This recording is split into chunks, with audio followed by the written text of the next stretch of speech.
Good morning, everyone, guys. Previous session में हमने UPS का असिस्टेंट प्रोफेसर पेपर फर्स्ट के थर्ड यूनिट को कंप्लीट किए हैं, जो कि इंफॉर्मेशन एंड टेक्नोलॉजी से संबंधित है। इस सेशन में हम यूनिट नंबर 4 को डिस्कस करेंगे। इसके बाद केवल 2 ही यूनिट रह जाएगा। तो यूनिट नंबर 4 में पीपल एंड एनवायरनमेंट यानी मानव एवं पर्यावरण के बारे में डिस्कस करेंगे। तो आइए स्टार्ट करते हैं इस सेशन को।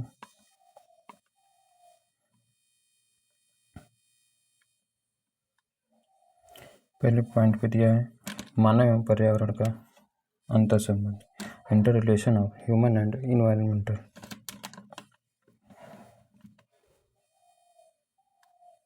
मानव एवं पर्यावरण का अंतर संबंध पूरा काल से वर्तमान तक मानव की प्राकृतिक पर्यावरण के साथ द्विमुखी भूमिका होती है।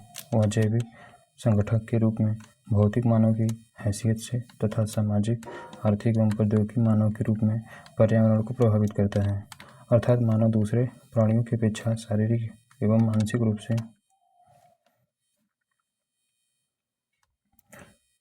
साथ ही प्रौद्योगिकी स्तर पर भी सर्वाधिक विकसित प्राणी है। अतः वह पर्यावरण को बृहद स्तर पर परिवर्तित कर अपने अनुकूल बनाने में भी सामर्थ्यवान है। नेक्स्ट पॉइंट, शुरू में मानव पर्यावरण से अन्य जीवों के समान संसाधन प्राप्त करता था तथा पर्यावरणीय संसाधनों में अपना योगदान भी करता था।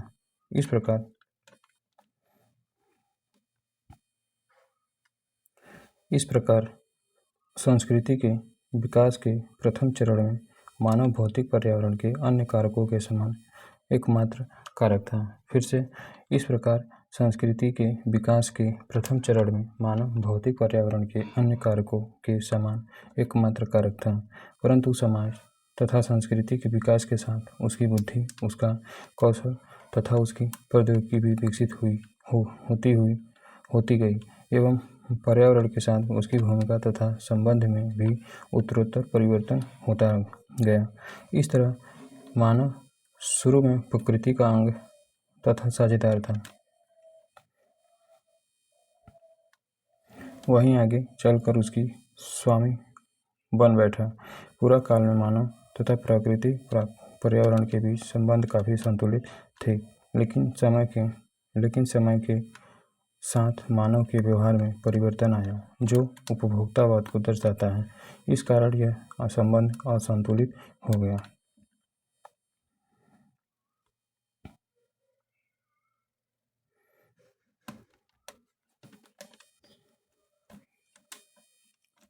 नेक्स्ट पॉइंट, प्रौद्योगिकी के विकास के साथ प्रारंभिक मानव अब भौतिक मानव के रूप में बदल चुका है। मानव अब पर्यावरण का कारक एवं पालन न होकर उसका विनाशक हो गया है। इसलिए यह आवश्यक हो गया है कि संतोषणी पर्यावरण, संपोषणी पर्यावरण, संपोषणी विकास, संपोषणी अर्थव्यवस्था तथा संपोषणी समाज के लक्ष्य की प्राप्ति हेतु मानव पर्यावरण संबंध को पुनः संतुलित किया जाए। इस अवधारणा को बल देने हेतु यूनाइटेड नेशंस ऑर्गेनाइजेशन द्वारा सतत विकास लक्ष्यों को यानी सस्टेनेबल डेवलपमेंट गोल को विकसित किया गया। UNFCCC यानी UNFCCC की प्रक्रिया को गति देने की कोशिश की जा रही है। United Nations framework convention on climate change की प्रक्रिया की गति देने की कोशिश की जा रही है। फिर से इस अवधारणा को, इस कंसेप्ट को बल देने हेतु यूनाइटेड नेशंस ऑर्गेनाइजेशन द्वारा सस्टेनेबल डेवलपमेंट एम्स को विकसित किया गया। United Nations framework on climate change की United Nations framework convention of climate change की प्रक्रिया को गति देने की कोशिश की जा रही है।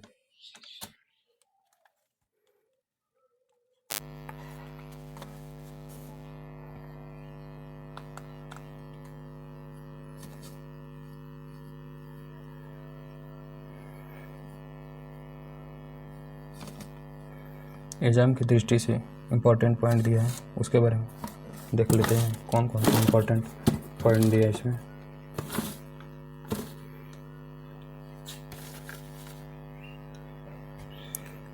फर्स्ट पे दिया है जैविक संगठकों को क्रमशः 2 वर्गों में विभक्त किया जाता है।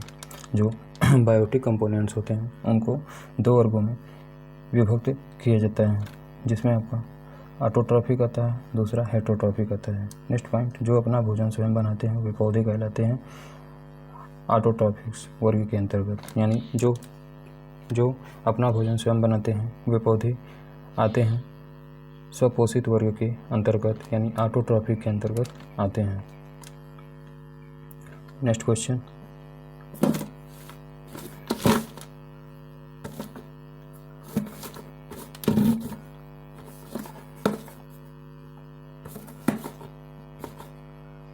अगला क्वेश्चन है उन जीवों को सम्मिलित किया जाता है जो ऑटोट्रॉफिक जीवों द्वारा निर्मित जैविक पदार्थ पर अपने भोजन के लिए निर्भर रहते हैं परपोषित वर्ग में। फिर से नेक्स्ट क्वेश्चन, उन जीवों को सम्मिलित किया जाता है जो ऑटोट्रॉफिक जीवों द्वारा निर्मित जैविक पदार्थों पर अपने जीवन के लिए निर्भर रहते हैं हेटरोट्रॉफिक्स वर्ग के अंतर्गत आते हैं। नेक्स्ट है प्रोड्यूसर वर्ग में मुख्य रूप से हरी पत्ती वाले पादप आते हैं, यानी प्रोड्यूसर वर्ग में मुख्य रूप से हरी पत्ती वाले पादप आते हैं जो कि ऑटोट्रॉफिक्स प्लांट्स होते हैं, जो कि ऑटोट्रॉफिक्स प्लांट्स के अंतर्गत आते हैं। नेक्स्ट है कंज्यूमर्स वर्ग में मुख्यतः हेटरोट्रॉफिक ऑर्गेनिज्म आते हैं जिसे मानव सहित जंतु प्राणी कहा जाता है। फिर से कंज्यूमर्स वर्ग में मुख्यतः परपोषित जीव आते हैं जिसे हम हेटरोट्रॉफिक ऑर्गेनिज्म के नाम से जानते हैं।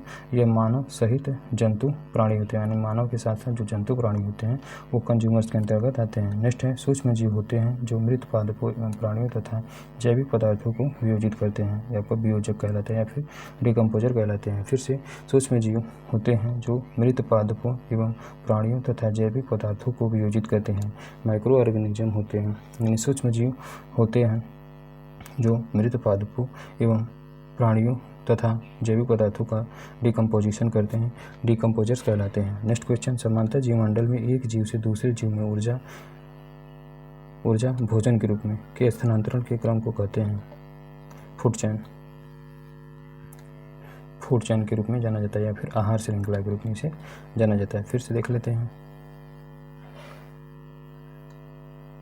समांतर जीव मंडल में एक जीव से दूसरे जीव में ऊर्जा के स्थानांतरण के क्रम को कहते हैं, तो यह फूड चैन या फिर आहार श्रृंखला कहलाता है, जो कि भोजन के रूप में होता है। नेक्स्ट क्वेश्चन, सभी जीव अपने पोषण या आहार के स्रोत के आधार पर आहार श्रृंखला में एक विशेष स्थान ग्रहण करते हैं जिसे जाना जाता है ट्रैफिक लेवल या फिर पोषण स्तर नाम से। फिर से सभी जीव अपने पोषण या आहार के स्रोत के आधार पर आहार श्रृंखला में एक विशेष स्थान ग्रहण करते हैं जिसे जाना जाता है ट्रैफिक लेवल या फिर पोषण स्तर नाम से।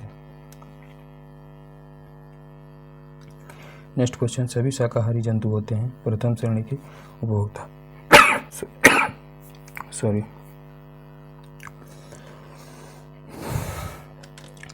सभी हर्बीवोरस एनिमल्स होते हैं प्रथम श्रेणी के उपभोक्ता, यानी प्राइमरी कंज्यूमर्स के अंतर्गत आते हैं। यानी सभी जो शाकाहारी होते हैं, सभी शाकाहारी से जो होते हैं वो प्राइमरी कंज्यूमर्स के अंतर्गत आते हैं। वे शाकाहारी जंतु जो वनस्पतियों को भोजन के रूप में उपयोग करते हैं, खरगोश, गाय, बकरी, हिरण इत्यादि।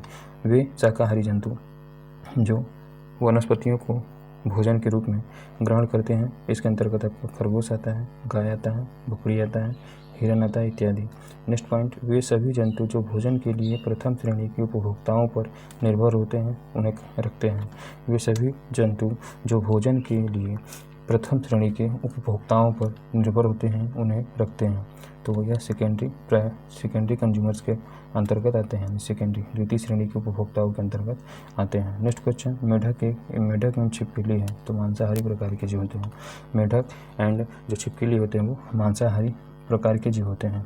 नेक्स्ट पॉइंट, मानव एवं पर्यावरण के मध्य बदलते संबंधों को पूरा काल से आवर्तमान काल तक 4 चरणों में विभाजित किया जाता है।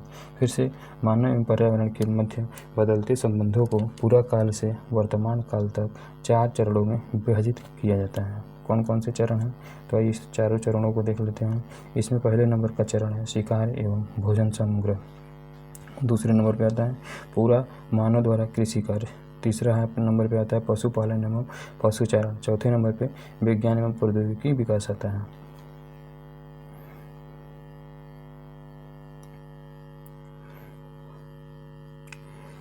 नेक्स्ट पॉइंट,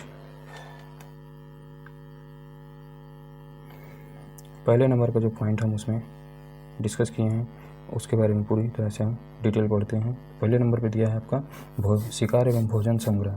आदि मानव द्वारा जानवरों का शिकार एवं भोजन एकत्र करने का समय प्रागैतिहासिक काल कहलाता है। आदि मानव द्वारा जानवरों का शिकार एवं भोजन एकत्र करने का समय प्रागैतिहासिक काल कहलाता है। यह काल मानव सभ्यता एवं संस्कृति का प्रारंभिक दौर था। यह काल मानव सभ्यता एवं संस्कृति का प्रारंभिक दौर था। इस काल में मानव उदर पूर्ति हेतु पर्यावरण से कंदमूल फल प्राप्त कर लेता था तथा समय के साथ जंगली जानवरों का शिकार करने लगा। यह प्राकृतिक विदोहन की प्रथम घटना थी। परंतु आग के आविष्कार ने इसकी सोच में परिवर्तन ला दिया। आग के असावधानीपूर्वक प्रयोग से दावानल जैसी घटनाओं को जन्म दिया। यह अनजाने में पर्यावरण के विनाश की प्रथम घटना मानी गई। फिर से आग के असावधानीपूर्वक प्रयोग ने दावानल यानी कि जो जंगल में आग लगती है उसी को हम दावानल के नाम से जानते हैं, जैसी घटनाओं को जन्म दिया। यह अनजाने में पर्यावरण के विनाश की प्रथम घटना मानी जाती है। Next reading, what is environment? पर्यावरण क्या है? तो परि का मतलब होता है आवरण। शब्दों को जोड़ने पर परिधन आवरण, परिधन आवरण या फिर परि और आवरण शब्दों को आपस में जोड़ने पर पर्यावरण शब्द की उत्पत्ति होती है। तब पर्यावरण का शाब्दिक अर्थ है जो आवरण हमें चारों ओर से घिरे हुए हैं, उसी को पर्यावरण के नाम से जानते हैं। सेकेंड पॉइंट, पृथ्वी पर पाए जाने वाले भूमि, जल, वायु, पेड़ पौधे एवं जीव जंतुओं का समूह जो हमारे चारों ओर है सामूहिक रूप से में पर्यावरण कहलाता है। फिर से, पृथ्वी पर पाए जाने वाले भूमि हो गया, जल हो गया, वायु हो गया, पेड़ पौधे हो गए एवं जीव जंतुओं का समूह जो हमारे चारों ओर है सामूहिक रूप में पर्यावरण कहलाता है। नेक्स्ट पॉइंट, पर्यावरण के ये अजैविक और जैविक संगठक आपस में अंतःक्रिया भी करते हैं। यानी पर्यावरण के ये अजैविक, एबायोटिक और बायोटिक कंपोनेंट्स आपस में इंटरेक्शन करते हैं, फिर अंतःक्रिया भी करते हैं। यह संपूर्ण प्रक्रिया एक सिस्टम के रूप में संचालित होती है जिसे इकोलॉजिकल सिस्टम के रूप में परिभाषित किया जाता है। इकोलॉजिकल सिस्टम या फिर इकोसिस्टम के रूप में परिभाषित किया जा सकता है। नेक्स्ट पॉइंट, पर्यावरण संरक्षण अधिनियम कब आया था? तो एनवायरमेंटल प्रोटेक्शन एक्ट यानी एनवायरमेंटल प्रोटेक्शन एक्ट 1986 के अनुसार पर्यावरण किसी जीव के चारों तरफ घिरे भौतिक एवं जैविक दशाएं एवं उनके साथ अंतःक्रिया को सम्मिलित करता है। नेक्स्ट पॉइंट, पर्यावरण एक अविभाज्य समष्टि है तथा जैविक एवं अजैविक तत्वों वाले पारस्परिक क्रियाशील तंत्रों से इसकी रचना होती है। पर्यावरण की निम्नलिखित 3 संघटक होते हैं, कंपोनेंट्स ऑफ इन्वायरमेंट। पहले नंबर पे आपका आता है फिजिकल इन्वायरमेंट, दूसरे नंबर पे बायोटिक इन्वायरमेंट, तीसरे नंबर पे एंड एनर्जी कंपोनेंट्स। यानी पहले नंबर पे फिजिकल कंपोनेंट, दूसरे नंबर पे बायोटिक कंपोनेंट्स एंड तीसरे नंबर पे एनर्जी कंपोनेंट्स या फिर एनर्जी कंपोनेंट्स। तो भौतिक कंपोनेंट को हम अजैविक संगठन के रूप में जानते हैं। अब अजैविक यानी कि एबायोटिक कंपोनेंट के रूप में जानते हैं, जिसके अंतर्गत आपका स्थल आता है, वायु आता है और जल आता है। जबकि जैविक संगठक के रूप में आपका या फिर बायोटिक कंपोनेंट के अंतर्गत प्लांट्स आता है, ह्यूमंस आते हैं, एनिमल्स आते हैं, माइक्रो ऑर्गेनिजम्स आते हैं। जबकि एनर्जी कंपोनेंट्स के अंतर्गत आपका सोलर एनर्जी आता है एंड भूतापीय एनर्जी, जिसे हम थर्मल पावर के नाम से जानते हैं, थर्मल एनर्जी। दूसरे नंबर का जो भाग दिया है पर्यावरण का वो है पूरा मानव द्वारा कृषि कार्य। प्रारंभ में मानव स्वयं के खाए हुए बीज को जमते हुए देखा होगा, जिससे उसके मन में पौधरोपण की इच्छा जागृत हुई होगी। इस प्रकार प्राचीन कृषि एवं अस्थायी जीवन का प्रारंभ हुआ होगा। इसके साथ ही प्राचीन नदी घाटी सभ्यताओं का भी प्रादुर्भाव हुआ या आविष्कार हुआ। तीसरे नंबर का पॉइंट दिया है पर्यावरण से संबंधित, तो पशुपालन एवं पशुचारण कार्य। प्रारंभ में मानव ने मांस एवं दूध के उद्देश्य की पूर्ति हेतु पशुओं को पालने का कार्य प्रारंभ किया। साथ ही पर्यावरण के साथ सामंजस्य बनाते हुए आवास निर्माण एवं चारा प्रबंधन का प्रयोग भी शुरू हुआ। इससे सामूहिक जीवन का प्रारंभ हुआ।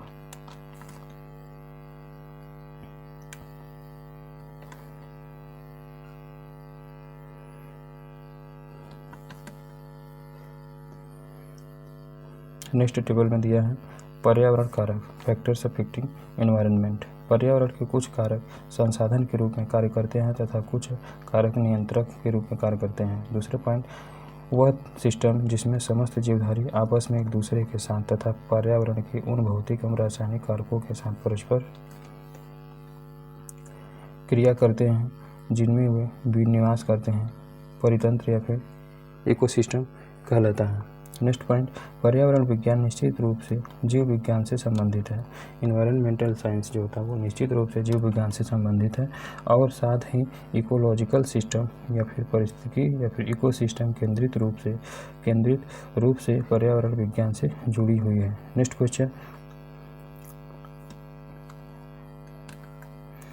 क्वेश्चन, पर्यावरण या फिर जीवमंडल या फिर पारिस्थितिकी तंत्र जिसे हम इकोसिस्टम के नाम से जानते हैं की संरचना दो घटकों के जीवोम यानी इसमें पादप आता है और प्राणी आता है। फिर से पर्यावरण में प्लांट्स और एनिमल दोनों प्रकार के आते हैं, प्लांट्स, एनिमल एवं आवास। पर्यावरण जीवमंडल पारिस्थितिकी तंत्र की संरचना दो घटकों जीवोम जैसे पादप हो गया, प्राणी एवं आवास भौतिक पर्यावरण से मिलकर बनी है। इन्हें क्रमशः जैविक एवं अजैविक घटक भी कहा जाता है। नेक्स्ट, प्रारंभ से 18वीं शताब्दी के उत्तरार्ध तक मानव ने जो भी बदलाव पर्यावरण में किया था वह पर्यावरण पर नकारात्मक प्रभाव डालने वाला ही नहीं था। इस दौरान मानव प्राकृतिक संसाधनों को स्वयं के अनुरूप बनाने में समर्थ हो गया था, लेकिन प्रकृति की सर्वोच्चता बनी हुई थी। नेक्स्ट पॉइंट, चौथे नंबर का पॉइंट दिया विज्ञान एवं प्रौद्योगिकी विकास यानी science and technology development.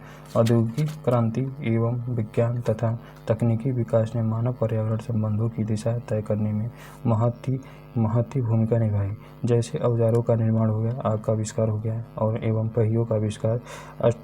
Australopithecus मानव ने औजारों का निर्माण प्रारंभ किया, यानी कि जो ऑस्ट्रेलोपिथेकस मानव ने औजारों का निर्माण किया कुल्हाड़ी होमो इरेक्टस ने बनाई थी। कुल्हाड़ी जो है होमो इरेक्टस ने बनाई थी। पूरा मानव द्वारा बनाए गए औजार नवपाषाण युग के परिचायक थे, यानी कि पूरा मानव द्वारा बनाए गए औजार नवपाषाण युग के परिचायक थे। नेक्स्ट पॉइंट, आग और पहिए के आविष्कार ने मानव जीवन में युगांतकारी परिवर्तन लाकर उसके जीवन को सुगम बनाने में सहायता की है। आग और पहिए के आविष्कार ने मानव जीवन में युगांतकारी परिवर्तन लाकर उसके जीवन को सुगम बनाने में सहायता की है। नेक्स्ट पॉइंट, औद्योगिक क्रांति की शुरुआत 18वीं शताब्दी के उत्तरार्ध में हुई थी। इसी दौरान प्राकृतिक संसाधनों का अविवेकपूर्ण दोहन प्रारंभ हुआ। मानव पर्यावरण संबंधों में कटुता आई एवं मानव ने नगरीकरण तथा विलासितापूर्ण जीवन की पूर्ति हेतु पर्यावरण की अपूरणीय क्षति की। यह मानव के अविवेकपूर्ण कार्यों का परिणाम है कि वह आज खुद की बनाई गई कब्र पर खड़ा है। नेक्स्ट हेडिंग, पारिस्थितिकी जिसे इंग्लिश में इकोसिस्टम के नाम से जानते हैं। सामान्यतः इकोसिस्टम शब्द हमारे आसपास उपस्थित प्रत्येक तत्वों के विवेचनात्मक विवरण जैसा प्रतीत होता है और यह सही भी है, क्योंकि पारिस्थितिकी का संबंध प्रकृति की व्यवस्था से ही है।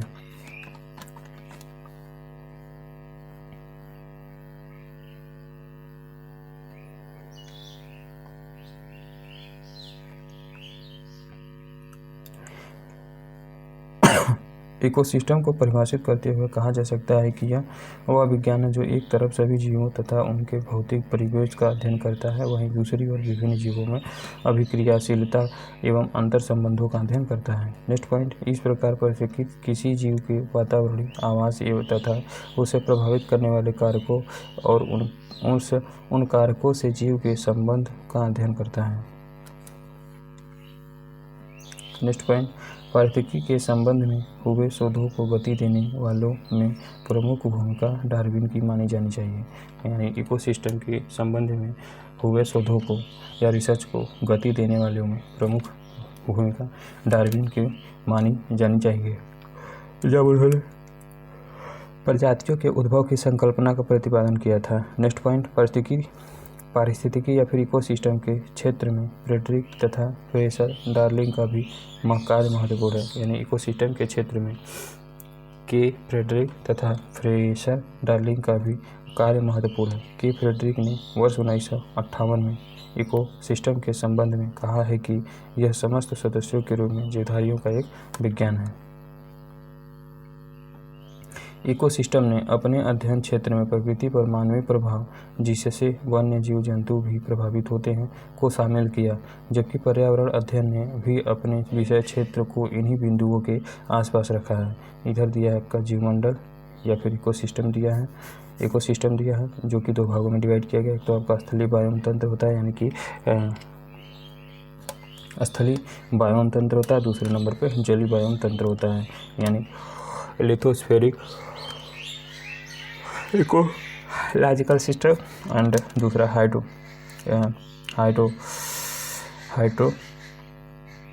Ecological system. तो स्थलीय बायोम तंत्र 3 प्रकार का होता है। स्थल पे जो पाए जाने वाला जो इकोसिस्टम होता है वो 3 प्रकार का होता है।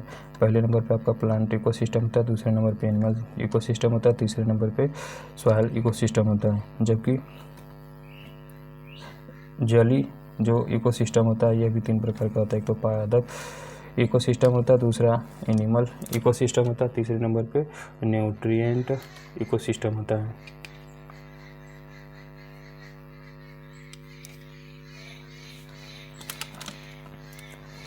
कुछ डायग्राम जो है इससे संबंधित कुछ डायग्राम को यहाँ पर दिया गया है, उस डायग्राम के बारे में थोड़ा सा डिस्कस कर लेते हैं। तो इस डायग्राम में सॉइल इकोसिस्टम के अंतर्गत एनिमल इकोसिस्टम दिया है, प्लांट इकोसिस्टम दिया है, और ये सभी जो होते हैं वो स्थलीय बायोम के अंतर्गत आते हैं। यानी स्थलीय बायोम को 2 भागों में, स्थलीय बायोम को 3 भागों में डिवाइड किया गया है। Plant ecosystem, animal ecosystem and soil ecosystem जीवमंडल के अंतर्गत आते हैं। जीवमंडल में 2 भाग होता है, एक तो आपका स्थलीय बायोम होता है, दूसरा आपका जलीय बायोम होता है। जलीय बायोम में आपका plant ecosystem, animal ecosystem, soil ecosystem आता है। सेम इसी तरह आपका एक्वेटिक इकोसिस्टम में आपका plant ecosystem, animal ecosystem and nutrient तीसरे में चेंज हो जाता है। न्यूट्रिएंट इकोसिस्टम का अध्ययन किया जाता है। ये सभी जल मंडल के अंतर्गत आते हैं। ये सभी जो होता है जीव मंडल के अंतर्गत ये सभी आते हैं, और ये सभी वायुमंडल के अंतर्गत आते हैं।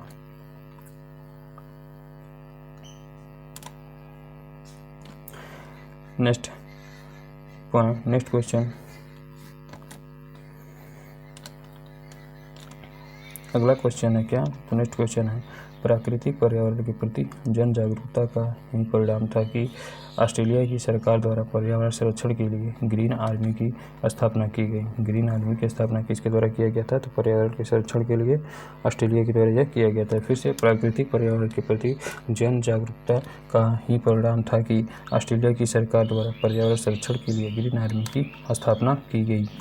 नेक्स्ट पॉइंट, पर्यावरण के प्रति आम जनमानस के बीच जागरूकता बढ़ाने के लिए 5 जून को प्रति वर्ष विश्व पर्यावरण दिवस मनाया जाता है। फिर से पर्यावरण के प्रति आम जनमानस के बीच जागरूकता बढ़ाने के लिए 5 जून को विश्व पर्यावरण दिवस मनाया जाता है। और 5 जून को 1972 को वाइल्ड लाइफ प्रोटेक्शन एक्ट का भी फॉर्मेशन किया गया। नहीं, 5 जून 1972 में पर्यावरण के प्रति एक कन्वेंशन भी हुआ था। उसके बारे में बाद में हम चर्चा करेंगे, इसी में ले जाएगा। नेक्स्ट पॉइंट, पर्यावरण शिक्षा विद्यालयों यानी जो इन्वायरमेंटल एजुकेशन होता है वो स्कूल महाविद्यालयों में एक विषय के रूप में, सेमिनार के रूप में, कॉन्फ्रेंस के रूप में, मास मीडिया के रूप में, रेडियो, टीवी, मैगजीन। यानी मास मीडिया के अंतर्गत क्या आता है, तो मास मीडिया के अंतर्गत आपका रेडियो आता है, टीवी आता है, मैगजीन आता है। विज्ञान केंद्रों की स्थापना एवं युवाओं को शामिल कर जन जागरूकता को फैलाया जा सकता है।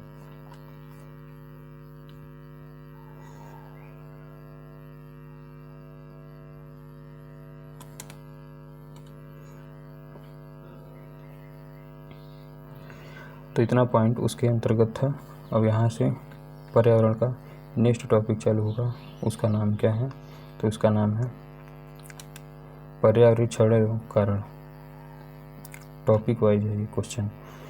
पर्यावरणीय क्षरण, कारक, कारण एवं उसका निवारण। ग्रीन हाउस इफेक्ट या हरित गृह प्रभाव किसके अंतर्गत आता है, तो पर्यावरणीय क्षरण, कारण एवं निवारण के अंतर्गत पहले नंबर पे आपका दिया है ग्रीन हाउस इफेक्ट, या फिर इसी को हम ग्रीन हाउस इफेक्ट या फिर इसी को हम हरित गृह प्रभाव के नाम से भी जानते हैं, और इसी को ग्लोबल वार्मिंग भी कहीं कहीं पर डिनोट किया जाता है।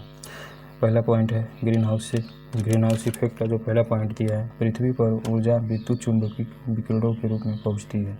यानी हमारे पृथ्वी पर जो एनर्जी होती है वो विद्युत चुंबकीय विकिरणों के रूप में पहुंचती है, जिसे सौर ऊर्जा कहा जाता है। फिर से पृथ्वी पर ऊर्जा विद्युत चुंबकीय विकिरणों के रूप में पहुंचती है, जिसे सौर ऊर्जा कहा जाता है। सौर ऊर्जा में मनुष्य पराबैंगनी दृष्टिगोचर, यानी कि सौर ऊर्जा में मुख्यतः पराबैंगनी, जिसे हम अल्ट्रावायोलेट रेज के नाम से जानते हैं, दृष्टिगोचर विकिरणों और अवरक्त किरणों होती है। यानी कि सौर ऊर्जा में मुख्यतः अल्ट्रावायोलेट रे और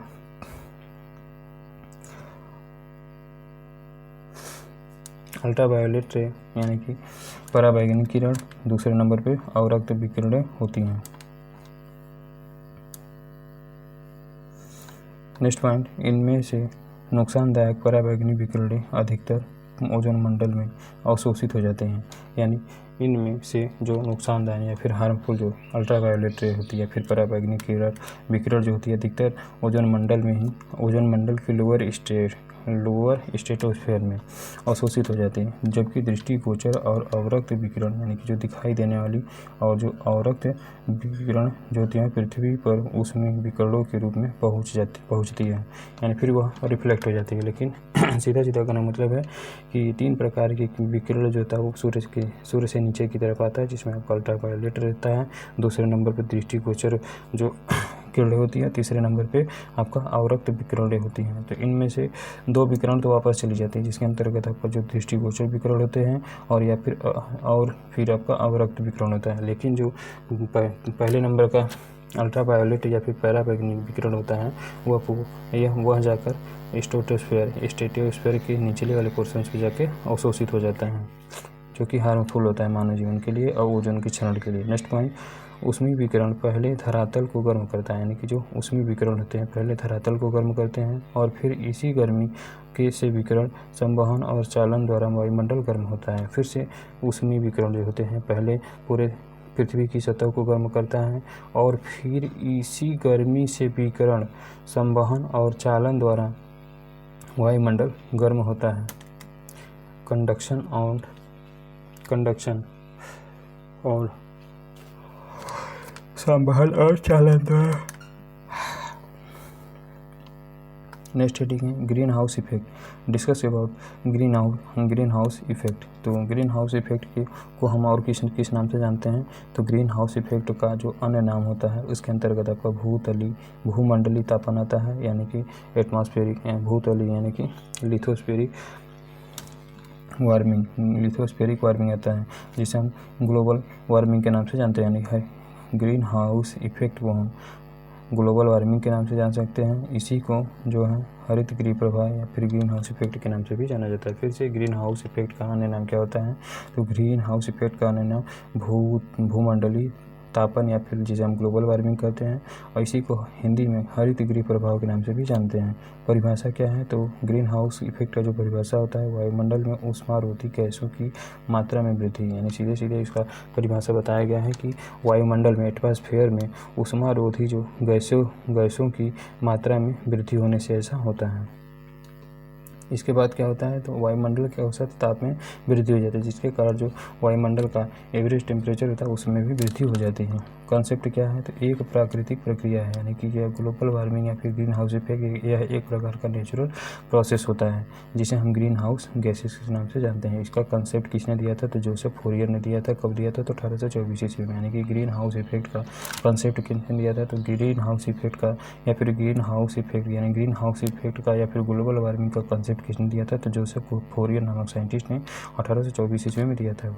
इसमें कौन कौन सी गैसें रिस्पॉन्सिबल होती हैं, तो ग्रीन हाउस इफेक्ट के अंतर्गत कार्बन डाइऑक्साइड जो गैस होता है वो सबसे ज़्यादा रिस्पॉन्सिबल होता है। कितने परसेंट पर, तो ये 55% पर यहीं अकेले जो है ग्रीन हाउस इफेक्ट पहुँचा करता है। दूसरे नंबर पर क्या आता है, तो दूसरे नंबर पर आपका ये हो गया 55% पे कार्बन डाइऑक्साइड, और दूसरे नंबर पे मीथेन होता है।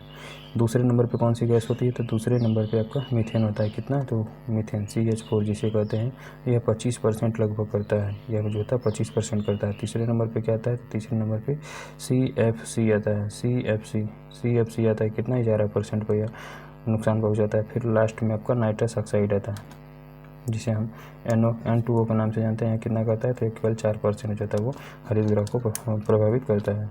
और नेक्स्ट, विश्वव्यापी ताप वृद्धि का मुख्य कारण जो होता है, यानी कि ग्लोबल वार्मिंग का जो मेन कंपोनेंट्स होता है वो आपका कार्बन डाइऑक्साइड ही होता है। और दूसरे नंबर पे मीथेन आता है। कितने नंबर पे, तो मीथेन जो होता है वो 25% ग्लोबल वार्मिंग करता है। जबकि तीसरे नंबर पे नाइट्रस ऑक्साइड आता है जो कि केवल 11% करता है। और लास्ट में क्या आता है, तो लास्ट में CFC आता है। नाइट्रस ऑक्साइड 4% पे है। तीसरे नंबर पे आपका CFC है। CFC कितना, तो CFC है 11% है। बाद में ये सब डाटा मिल जाएगा।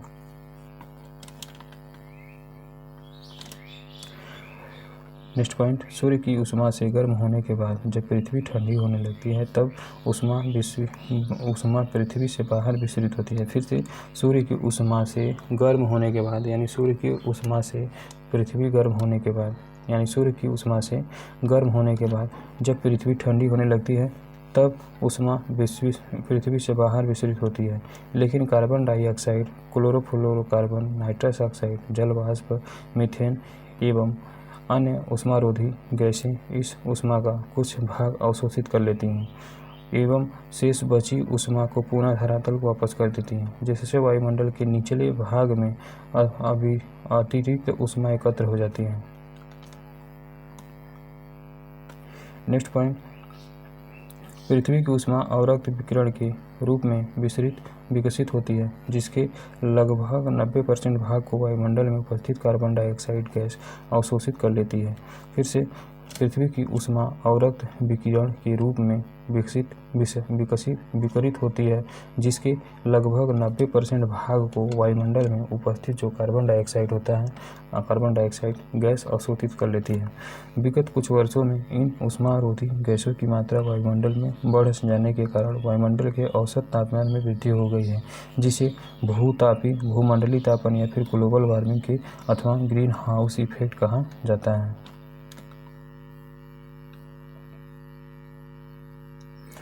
एग्जाम की दृष्टि से पीपल एंड एनवायरनमेंट के कुछ इंपॉर्टेंट क्वेश्चन, तो कौन कौन से क्वेश्चन हैं।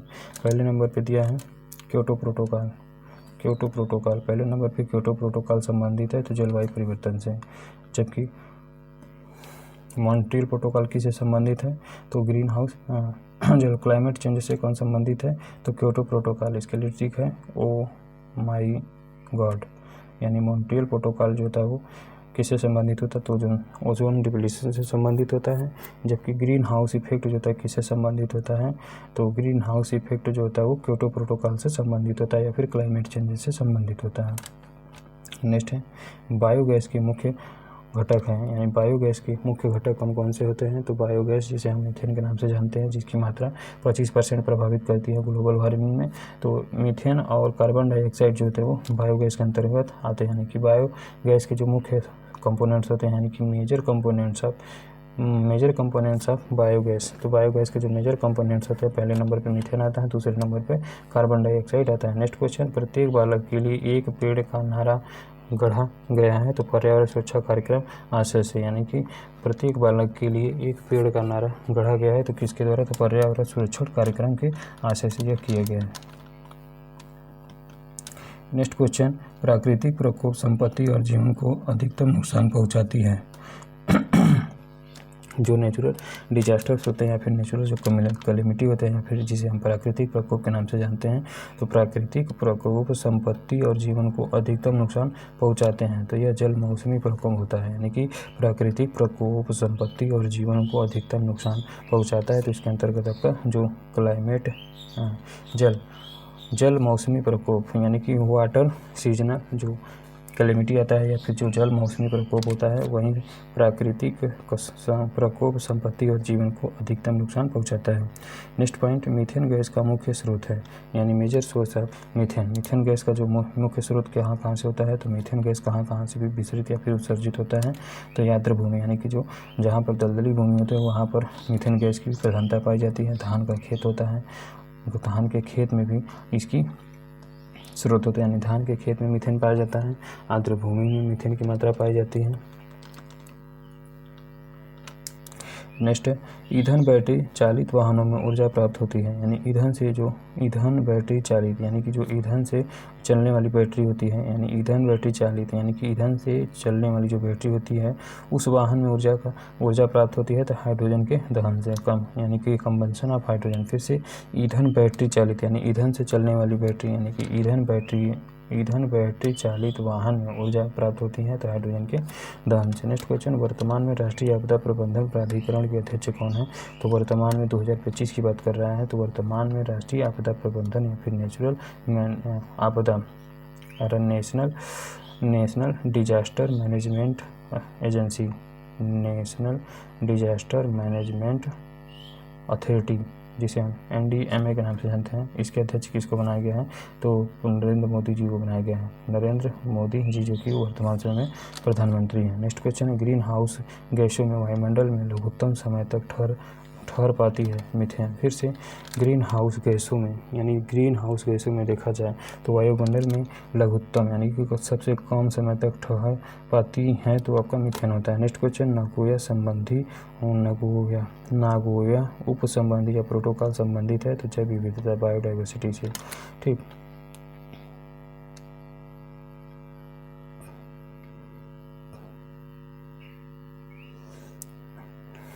नागोया प्रोटोकॉल किससे संबंधित है, तो यह आपको बायोडाइवर्सिटी से संबंधित होता है, बायोडाइवर्सिटी से संबंधित है।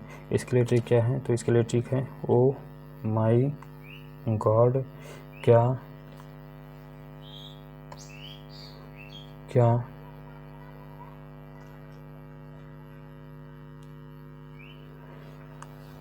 नाम है, ओ माई गॉड क्या नाज है, ओ माई गॉड किस पे नाज है। ठीक है, इसके लिए तीनों प्रोटोकॉल तैयार हो गया। ओ माई गॉड किस पे नाज करते हो, ओ माई गॉड किस पे नाच करते हो।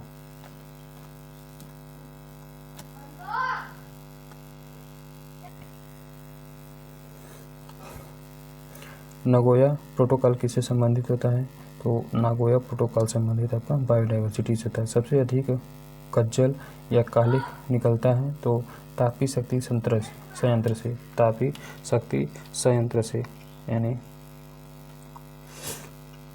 थर्मल पावर प्लांट से। फिर से सबसे अधिक कज्जल या कालिख निकलता है, तो तापी शक्ति संयंत्र से। नेक्स्ट है, सतही ओजोन उत्पन्न होती है, जो सरफेस ओजोन प्रोड्यूस होता है कहाँ से, तो परिवहन क्षेत्र से। यानी सतही ओजोन उत्पन्न होती है यानी सरफेस ओजोन प्रोड्यूस होती है कहाँ से, तो परिवहन क्षेत्र से।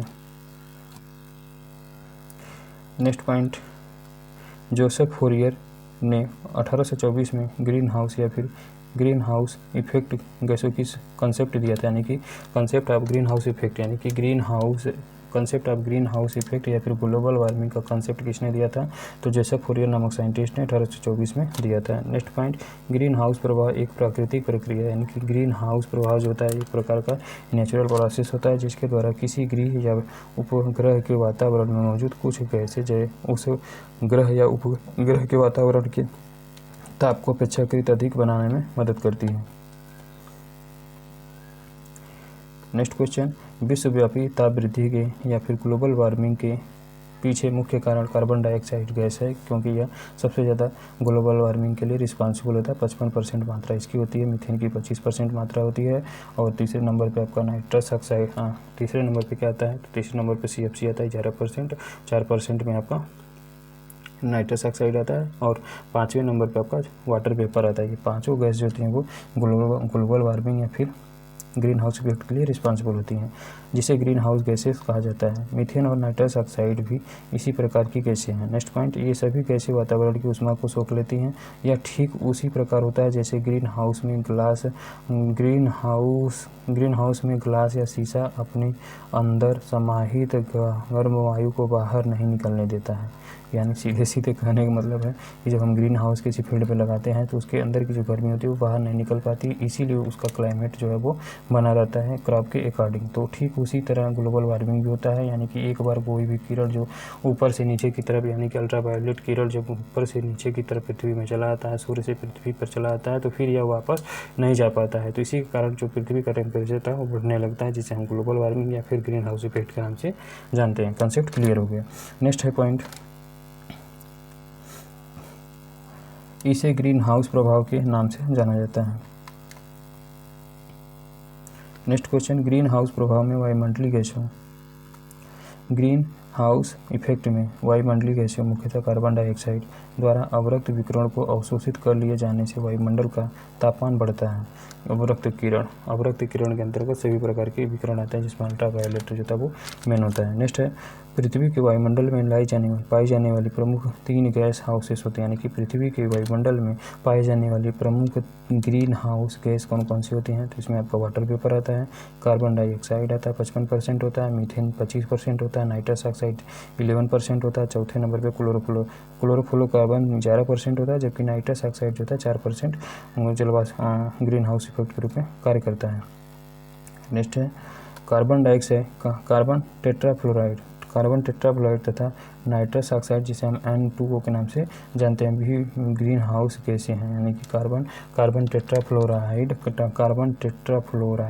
और नाइट्रस ऑक्साइड, जिसे हम N2O के नाम से भी जानते हैं, यह भी ग्रीन हाउस गैसों को फैलाने में बहुत ही मदद करते हैं, परंतु इसका योगदान उपयुक्त गैसों की अपेक्षा कम है। यानी कि नाइट्रस ऑक्साइड और कार्बन टेट्राफ्लोराइड ये भी ग्रीन हाउस गैसेस के अंतर्गत ही आते हैं, लेकिन इनका जो प्रभाव होता है वो कम होता है। सबसे ज़्यादा कार्बन डाइऑक्साइड का होता है, दूसरे नंबर पर मीथेन का होता है, तीसरे नंबर पे आपका CFC का होता है, एंड चौथे नंबर पे जो होता है वो आपका नाइट्रस ऑक्साइड का होता है, 5वें नंबर पे वाटर वेपर का होता है, और 6वें नंबर पे आपका कार्बन टेट्राफ्लोराइड भी देखने को मिलता है।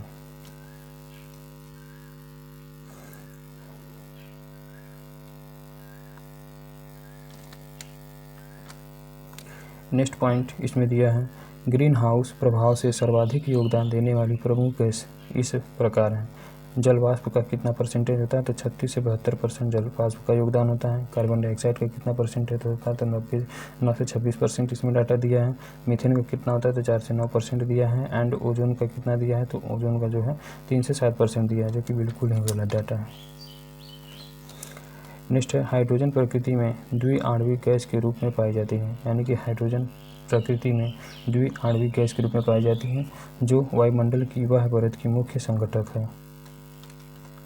अगला हेडिंग क्या दिया है, तो नेक्स्ट हेडिंग दिया है green house effect and climate change. यानी कि अगले हेडिंग पे दिया है green house effect and climate change. Green house gases के अंतर्गत कौन कौन सी गैसेज आती हैं, तो ग्रीन हाउस गैसेस के अंतर्गत आपको डायरेक्ट रूप से शामिल गैसें होती हैं। कौन कौन सा, तो कार्बन डाइऑक्साइड होता है 55%, मीथेन होता है 25%, नाइट्रस ऑक्साइड होता है आपका कितना, तो नाइट्रस ऑक्साइड आपका 11% होता है, एंड 4% CFC। यानी कि CFC और नाइट्रस ऑक्साइड में थोड़ा सा कन्फ्यूजन है। इसके बाद SF6 होता है एंड FN फर्स्ट होता है। ये सभी जो होती हैं वो ग्रीन हाउस गैसेस के रूप में शामिल होती हैं। अप्रत्यक्ष रूप से शामिल गैसें, यानी कि डायरेक्ट रूप से जो शामिल गैसेस होती हैं, यानी कि ग्रीन हाउस इफेक्ट में जो डायरेक्ट रूप से शामिल होने वाली गैसें हैं, इसमें कार्बन डाइऑक्साइड होता है, मीथेन होता है, नाइट्रस ऑक्साइड होता है, CFC क्लोरोफ्लोरोकार्बन होता है, SF6 होता है, NF3 होता है। जबकि इनडायरेक्ट रूप से शामिल होने वाली गैसें, यानी कि ग्रीन हाउस इफेक्ट या फिर ग्लोबल वार्मिंग में शामिल होने वाली इनडायरेक्ट रूप से गैसें कौन कौन सी होती है, इसमें आपका नाइट्रस ऑक्साइड होता है, जिसे हम N2O के नाम से जानते हैं, कार्बन मोनोऑक्साइड आता है, जो कि इसे दमघोटू गैस के नाम से जाना जाता है, कार्बन मोनोऑक्साइड को दमघोटू गैस के नाम से जाना जाता है। और नॉन मीथेन वोलेटिकल ऑर्गेनिक कंपाउंड्स आता है तथा सल्फर डाइऑक्साइड भी इसी के अंतर्गत आता है, जो कि इनडायरेक्ट रूप से पार्टिसिपेट करते हैं। नेक्स्ट है, अगला हेडिंग क्या दिया, नेक्स्ट हेडिंग दिया है ग्रीन हाउस प्रभाव का कारण। दूसरे ने अगले हेडिंग में दिया है ग्रीन हाउस प्रभाव का कारण। कार्बन डाइऑक्साइड गैस धरती पर जीवन के लिए हानिकारक और लाभदायक दोनों हैं। यानी कि कार्बन डाइऑक्साइड जो होता है, कार्बन डाइऑक्साइड जो गैस होती है धरती पर जीवन के लिए हार्मफुल और बेनिफिशियल दोनों होता है, क्योंकि यह पृथ्वी को मेंटेन करने का काम करता है, यानी पृथ्वी के टेम्परेचर को यह मेंटेन करने का काम करता है। लेकिन मानव के हस्तक्षेप के कारण की जो है मात्रा ज़्यादा बढ़ रही है, जिसके कारण ये इसका बैलेंस थोड़ा बिगड़ रहा है। तो नेक्स्ट पॉइंट, कार्बन डाइऑक्साइड पौधे ग्रहण कर प्रकाश संश्लेषण क्रिया द्वारा जीवनदायी ऑक्सीजन गैस की रचना करते हैं। फिर से कार्बन डाइऑक्साइड जो होते हैं प्लांट को, यानी कार्बन डाइऑक्साइड को प्लांट ग्रहण करके यानी कि कार्बन डाइऑक्साइड के रूप में कार्बन डाइऑक्साइड गैस को जो है प्लांट ग्रहण करते हैं। किस रूप में, तो प्रकाश संश्लेषण क्रिया के लिए ग्रहण करते हैं, जीवनदायी ऑक्सीजन गैस की रचना करते हैं। फिर से कार्बन डाइऑक्साइड जो है, कार्बन डाइऑक्साइड को प्लांट ग्रहण कर यानी फोटोसिंथेटिक क्रिया द्वारा जीवनदायी गैस ऑक्सीजन को यह रिलीज करते हैं, जो हमारे जीवन के लिए लाभदायक है। यह भूमंडलीय तापन का मुख्य कारण भी है, जो हमारे लिए हानिकारक है। फिर से यानी कार्बन डाइऑक्साइड क्या होता है, तो कार्बन डाइऑक्साइड को प्लांट ग्रहण करके अपने, यानी कार्बन डाइऑक्साइड को प्लांट फोटोसिंथेसिस क्रिया के लिए अपने अंदर ग्रहण करते हैं, फिर भोजन बनाकर ऑक्सीजन की मात्रा को बाहर रिलीज कर देते हैं, और यही ऑक्सीजन जो होता है हमारे जीवन के लिए लाभदायक होता है।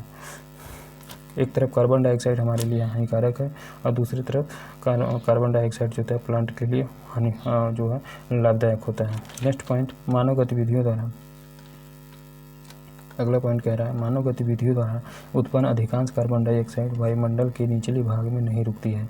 मानवीय गतिविधियों द्वारा उत्पन्न अधिकांश कार्बन डाइऑक्साइड वायुमंडल के निचले भाग में नहीं रुकती है, बल्कि समुद्री पादपों या फिर भूमि पर पौधों एवं मिट्टी द्वारा अवशोषित कर ली जाती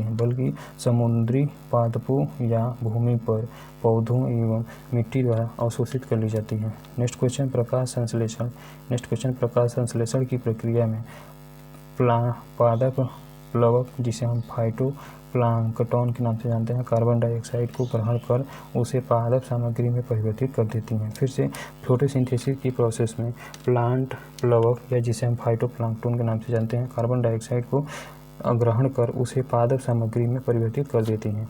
वैश्विक ऊष्मान कार्बन डाइऑक्साइड के उत्सर्जन के कारण होता है। जो ग्लोबल वार्मिंग होता है, किसके कारण होता है, तो ग्लोबल वार्मिंग जो होता है वो कार्बन डाइऑक्साइड के सिक्रेशन के कारण ही होता है। वर्ष 1950 में कार्बन डाइऑक्साइड की मात्रा वायुमंडल में जहाँ 315 ppm पार्ट्स पर मिलियन के आसपास थी, वहीं पर अब यह मात्रा 415 ppm को पार कर चुकी है। यानी कि 1950 में यह डेटा निकाला गया था कि कार्बन डाइऑक्साइड की मात्रा वायुमंडल में 315 ppm थी उस समय, लेकिन वर्तमान समय में यह मात्रा जो है 400 ppm से अधिक हो चुकी है, यानी 0.04% से अधिक हो चुकी है। लेकिन पहले कितना था, तो पहले इसकी मात्रा 0.03% ही मात्रा था, यानी 300 ppm, लेकिन वर्तमान समय में 400 ppm को यह दाग चुकी है।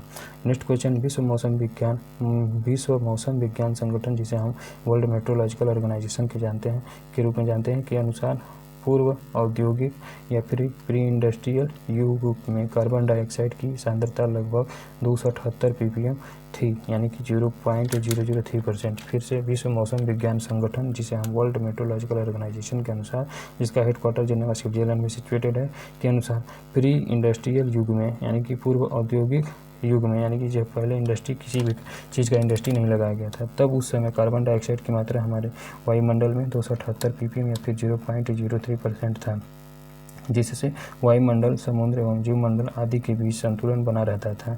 यदि कार्बन डाइऑक्साइड की मात्रा इसी तरह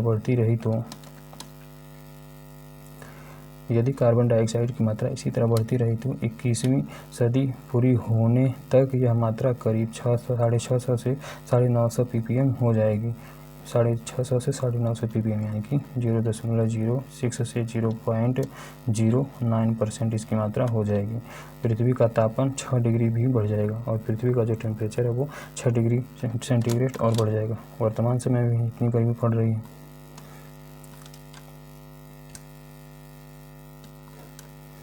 नेक्स्ट है मीथेन गैस को जो है किस गैस के नाम से जाना जाता है? तो मीथेन जिसे CH4 गैस को मार्स गैस भी कहते हैं, जिसका सोर्स बायोगैस होता है। बैक्टीरियल डिकम्पोजिशन होता है तथा जुगाली करने वाले पशु होते हैं। यानी कि मार्स यानी कि मीथेन को हम मार्स गैस के नाम से भी जानते हैं और इसके सोर्स के रूप में बायोगैस प्लांट आता है और बैक्टीरिया के द्वारा जो डिकम्पोजिशन होता है वो आता है जुगाली करने वाले जो पशु होते हैं या फिर रूमिनेंट जो पशु होते हैं उनके द्वारा भी मीथेन गैस का उत्सर्जन होता है। यह एक हरित गृह गैस या फिर ग्रीन हाउस गैस है। यानी कि जो मीथेन होता है एक प्रकार का ग्रीन हाउस गैस होता है जो कि वायु प्रदूषक या फिर एयर पॉल्यूटेंट के रूप में कार्य करता है। नेक्स्ट है, यहाँ दिया है मीथेन का रासायनिक नाम CH4 होता है, अन्य नाम इसको मार्स गैस के नाम से जानते हैं। और बायोगैस सोर्स क्या होता है? तो इसके स्रोत के रूप में बहुत सारे स्रोत दिए हैं, तो आइए इसके बारे में डिस्कस कर लेते हैं। मीथेन गैस जो होता है कहाँ से प्राप्त होती है? तो मीथेन गैस आपका बायोगैस प्लांट से प्राप्त होती है। मीथेन गैस जीवाणु अपघटन से प्राप्त होता है। मीथेन गैस जुगाली करने वाले पशु से प्राप्त होता है और धान के खेत से भी मीथेन निकलता है, कोयले की खदानों से भी मीथेन निकलता है, आर्द्र भूमि से भी मीथेन निकलता है, समुद्र से भी मीथेन निकलता है एंड हाइड्रेट से भी मीथेन का उत्सर्जन होता है जो कि प्राकृतिक स्रोत है। यानी कि जो मीथेन के जो नेचुरल स्रोत होते हैं, यानी मीथेन के जो नेचुरल स्रोत होते हैं इसमें आपका वेटलैंड्स आता है, ओसिन आता है, हाइड्रेट्स आता है। जबकि आर्टिफिशियल में क्या क्या आता है? तो आर्टिफिशियल में बायोगैस प्लांट आता है, जीवाणु अपघटन आता है, जुगाली करने वाले पशु आते हैं और धान के खेत में भी इसका उत्सर्जन होता है और कोयले की खदानों से भी मीथेन गैस का उत्सर्जन होता है। और मीथेन जो होता है वो एयर पॉल्यूटेंट के रूप में भी कार्य करता है। मीथेन जो होता है वो एयर पॉल्यूटेंट के रूप में भी काम करता है।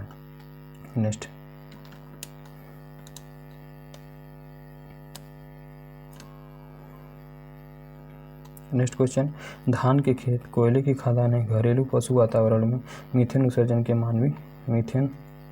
मानवीय स्रोत हैं। जबकि आर्द्र भूमि, समुद्र, हाइड्रेट्स मीथेन उत्सर्जन के प्राकृतिक स्रोत हैं। प्राकृतिक स्रोतों से वैश्विक मीथेन उत्सर्जन का सर्वाधिक 76% भाग आर्द्र भूमि से ही उत्सर्जित होता है। फिर से, प्राकृतिक स्रोतों से वैश्विक मीथेन उत्सर्जन का सर्वाधिक 76% भाग वेटलैंड या फिर आर्द्र भूमि से ही उत्सर्जित होता है। फिर उसके बाद 76% के बाद जो भी बचता है यानी कि जो 24% क्षेत्र बनता है वो आपका ओशिन से एंड फिर उसके बाद जो तीसरे नंबर का पॉइंट दिया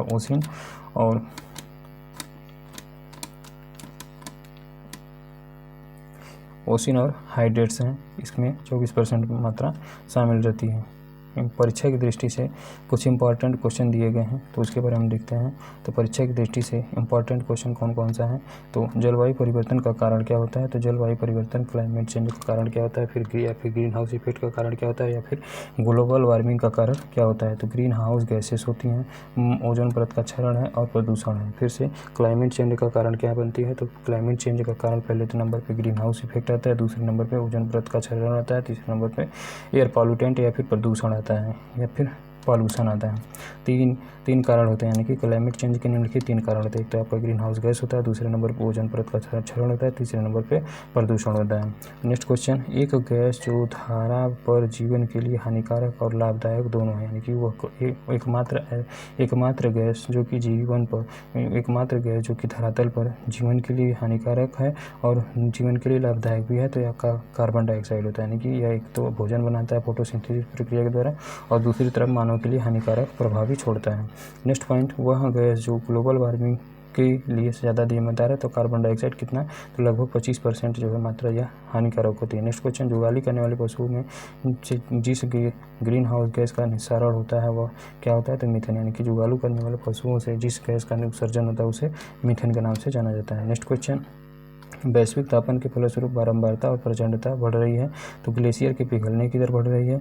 जब समुद्री जल में वृद्धि, समुद्री जल स्तर में वृद्धि हो रही है, सूखा पड़ रहा है, बाढ़ आ रहा है, बार बार चक्रवात आ रहा है, तूफान आ रहा है आदि की। फिर से वैश्विक या फिर ग्लोबल वार्मिंग के फलस्वरूप बारंबार और प्रचंडता बढ़ रही है, तो यह ग्लेशियर के पिघलने की दर बढ़ रही है। और समुद्री जल स्तर में वृद्धि हो रही है, सूखा पड़ रहा है, इसी के कारण बाढ़ आ रहा है, चक्रवात आ रहा है, तूफान आ रहा है आदि। ये सभी जो थी वो ग्लोबल वार्मिंग के कारण ही असंतुलन देखने को मिल रहा है।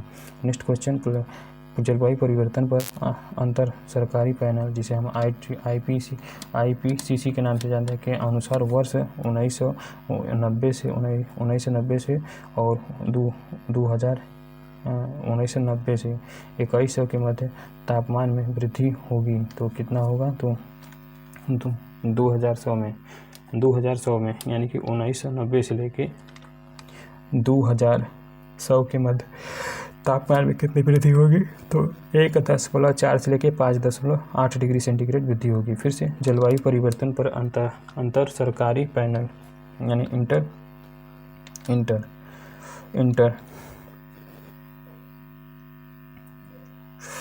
IPCC यानी कि जलवायु climate change inter governmental panel यानी कि IPCC का फुल फॉर्म क्या, IPCC का फुल फॉर्म क्या होता है, तो आई से आपका इंटर IP का मतलब होता है inter governmental panel on climate change. Inter governmental panel on climate change के अनुसार वर्ष 19 से 2100 के मध्य तापमान में कितनी वृद्धि होगी, तो 1.4 से लेकर 5.8 डिग्री सेंटीग्रेड तक की वृद्धि होगी। नेक्स्ट है IPCC के अनुसार वर्ष 1990 से 2021 मध्य समुद्री सतह में वृद्धि का अनुमान कितना है, तो IPCC के अनुसार वर्ष 1990 से 2100 के मध्य समुद्री सतह में वृद्धि का कितना अनुमान लगाया गया है, तो यह 0.33 से लेकर 0.545 मीटर जो है डिग्री सेंटीग्रेड लगाया गया है।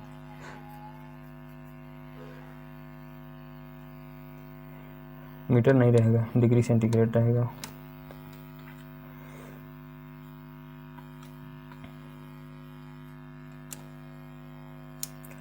नेक्स्ट क्वेश्चन, चावल की खेती से संबंध एनारोबिक इकोसिस्टम मीथेन के उत्सर्जन की कारक है, यानी कि चावल की खेती से संबंध एनारोबिक सिचुएशन मीथेन के सिक्रेशन का या फिर मीथेन के उत्सर्जन की कारक है।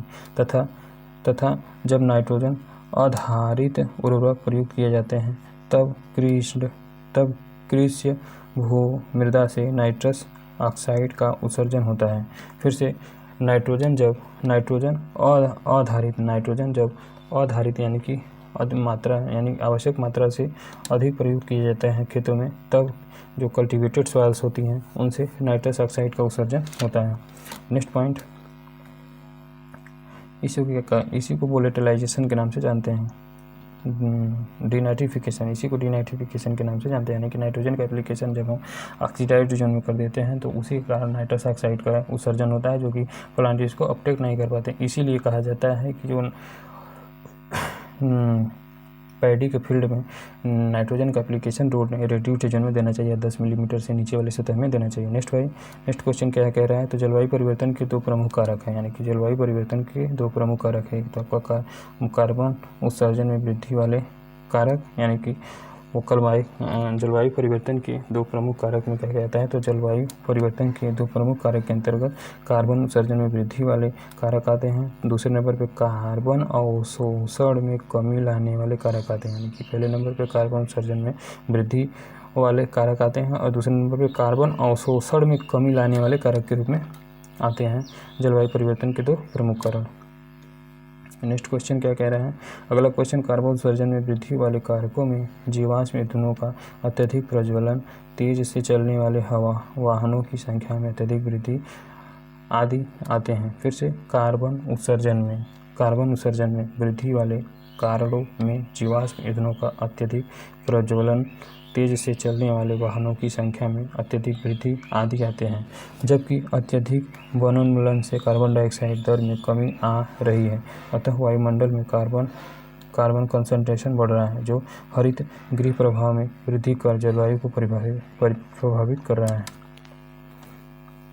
नेक्स्ट क्वेश्चन, इसके अतिरिक्त जीवाश्म ईंधन के जलने से वायुमंडल में ग्रीन हाउस गैसों में वृद्धि तथा ओजोन परत का अवक्षय जलवायु परिवर्तन के प्रमुख कारण है। जलवायु परिवर्तन हेतु ग्रीन हाउस गैसेज एवं प्रदूषण प्रत्यक्ष रूप से, जबकि ओजोन परत का क्षरण अप्रत्यक्ष रूप से जिम्मेदार है।